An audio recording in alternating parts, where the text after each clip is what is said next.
So why don't we get into the Jets right now? And nobody thought that the Jets would be in position right now to be a playoff-bound team. They ran the ball very, very well. They have one of the more talented backs who they drafted in the second round. They lost him to an ACL tear in Breece Hall. And then they made a trade. They brought Robinson in. And then they found this guy, Bam Knight. He was playing on the practice team. They waived him once. They waived him twice.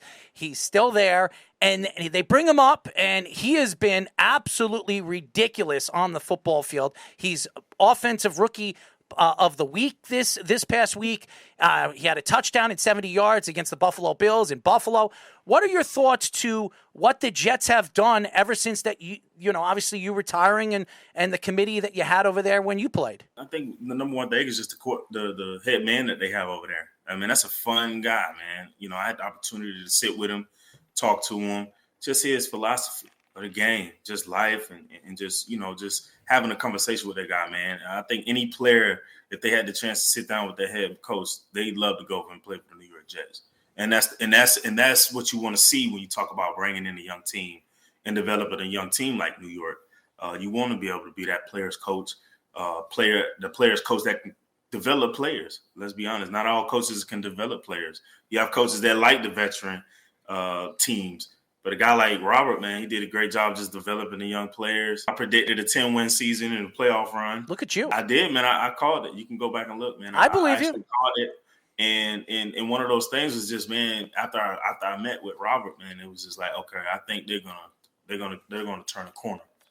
And when they do, man, it's gonna be some trouble. Because you're talking about a coach that players want to play for, a young, talented, very talented.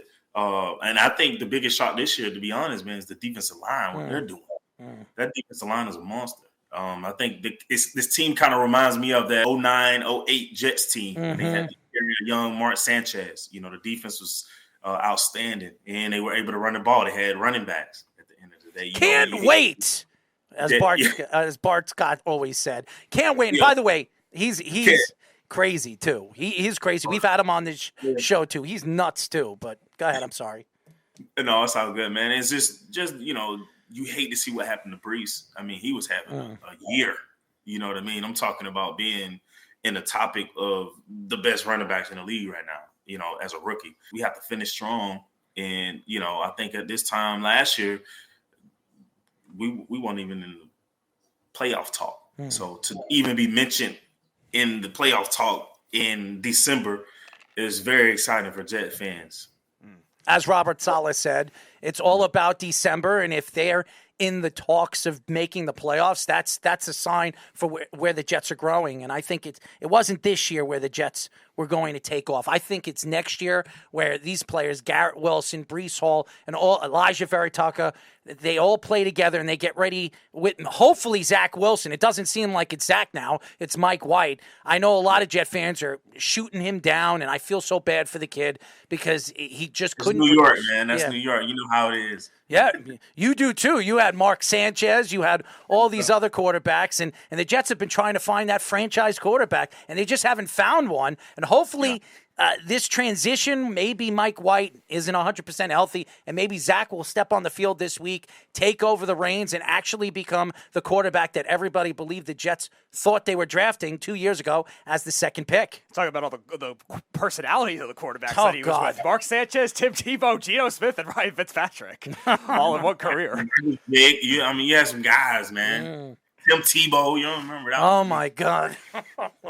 You know what they call Tua, and a lot of the guys, a lot of our fans, they call him Hawaiian Tebow. That's what they call him. Oh man, he's having a great year. Yes, he is. Yes, he is. The last two games he hasn't, but you're right. He's having a good game. Hey, if you have Tyreek Hill at the end of the game attacking you, that's a problem. You don't want Tyreek Hill to open his mouth. Oh yeah. So I want to shift quickly. One of our fans actually has a comment. He says the 2010 Beef O'Grady Bowl, where your last year in college you were at. He was actually at that game, so he wanted to know if you remember that well. 75 yards and a touchdown in that bowl game.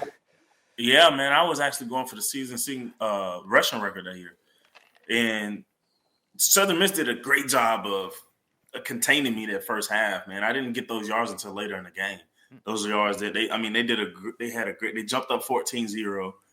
They had a very, I think Jamie Collins was over there. Mm-hmm. So I played him. Jamie Collins was a dog. I'm like, who is this guy? I didn't even hear about him all year, and this guy's making every tackle on the field from every which way. And they did a great job over there. We ended up coming back and ended up winning that game, and that was actually like the first and only bowl game that I went to my entire college career, and that was when Charlie Strong took over. And when he came in, the program went to a different direction, man. And he actually built that program up the next few years. We are talking to former Jets running back Bilal Powell, one of my favorites. I have one of your jerseys. I was actually going to wear your jersey on the show, but then it would look like I'm too much of a Jet fan. And as you know, you do a show in New York. I was always a big fan of yours. I always stuck up for you.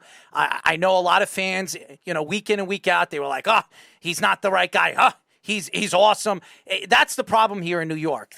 There's nobody ever fully happy. It doesn't matter who you are. You could be Curtis Martin, and he's one of the greatest running backs to ever play. If he has a bad week, which he usually never did, the Jet fans, he's getting old. He's not the same Curtis Martin. So it sucks when you deal with the press over here. It sucks when you have to deal with some Jet fans, but me as a Jet fan, I've always been a supporter of you. I was really upset when you had to retire because of the back injury and the situation that you were in.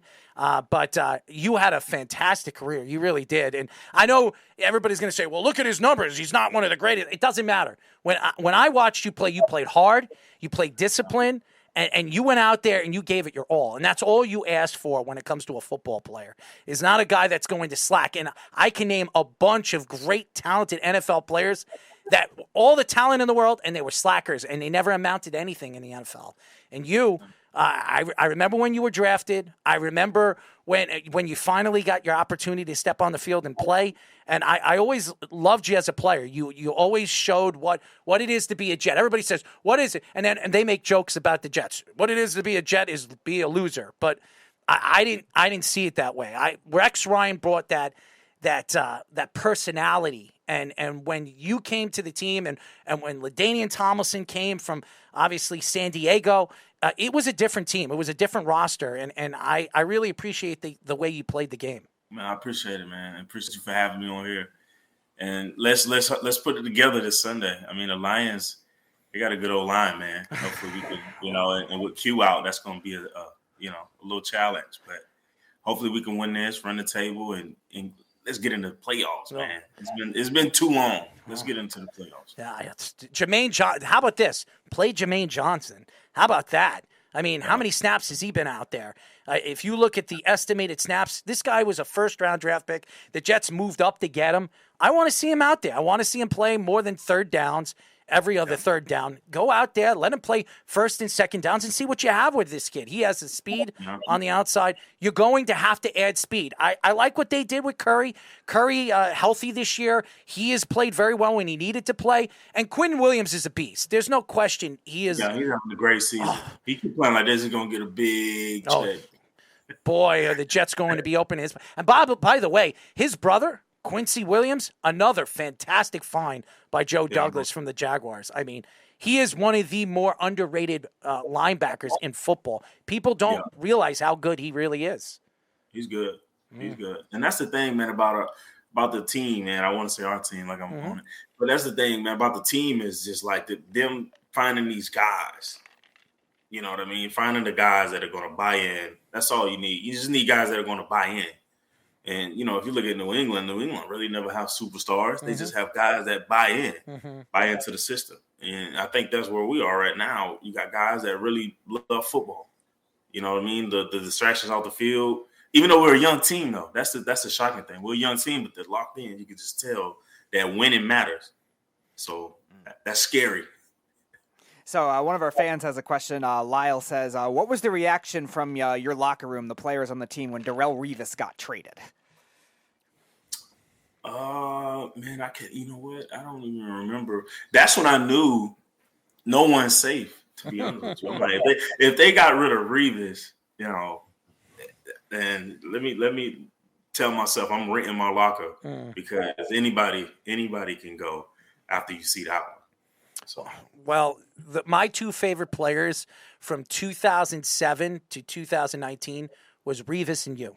And like I said, and when Speedy actually said that you were looking to come on a show and speak, I said, get him on the show. I definitely want him on the show, and we would love to get you on the show again when the Jets get into the playoffs and talk a little Jets football. I really appreciate your time, as always. I know you're a busy guy in Kentucky. Are you a horse fan over there? You have no choice but to be a horse fan. Listen, it's actually a good investment, man. If you get in with the right group of guys, get you a racehorse. Obviously over in Lexington, the joke is they treat horses better than people over there. But yeah, man, it's a fun time out here. So, and thank you for having me on the show, man. Absolutely. My producer over here will reach out to you again. Thank you for all your time, Bilal. All right, thank you.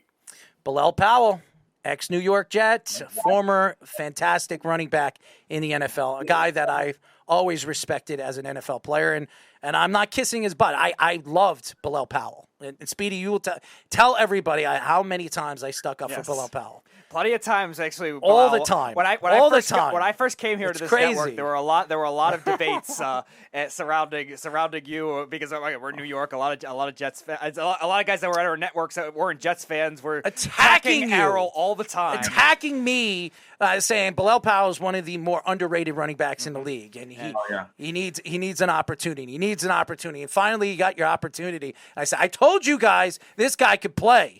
And everybody's like, oh, but he can't stay healthy. I was like, I don't give a crap. This guy could play, and that's all I could say.